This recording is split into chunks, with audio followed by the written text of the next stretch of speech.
itry kong maggawa ng putong balanghoy, kamuting kahoy. Try lang naman. First time to make. Ito po yung ating mga ingredients. Tatlo lang naman. Asukal na brown sugar, coconut, and then yung kamuting kahoy. Ang gawin natin, gadgarin natin yung kamote. And then, squeeze natin yung tubig niya to make it dry.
Ito na yung kamuting kahoy na kinagad ko. Plus yung coconut. Tsaka yung 1 cup na brown sugar. Yung kamote around 1.5 kilo. Ayan. Tapos yung coconut na ginamit ko, yung yung nakabote.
siya.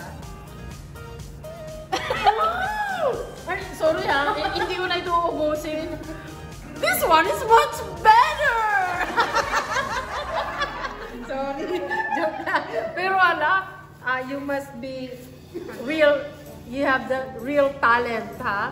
Ang sarap niya. Namnamin mo, ang masarap You siya. know, yung sweetness niya is just balance, and then the texture. Guys, I encourage you, pag mag-ano ka, give yourself a break, put this into business, and then, ulala! Click na click! Thank you, MJ! Ginadgad niya yan ng umaga. Hanggang hapon. Dumating ang amo. Hindi na luto, nagdikdik. Tinago. Pero ang sarap niya, kahit pa sabihin mo yung kasi yung effort niya nahan dito. Yung pagod niya nahan dito. Tapos, sabi niya kagabi, matutulog na ako. Ate, hindi ko pa naluto na. Pero ang sarap. Thank you, MJ. Talaga, the best. I'm speechless. Yummy.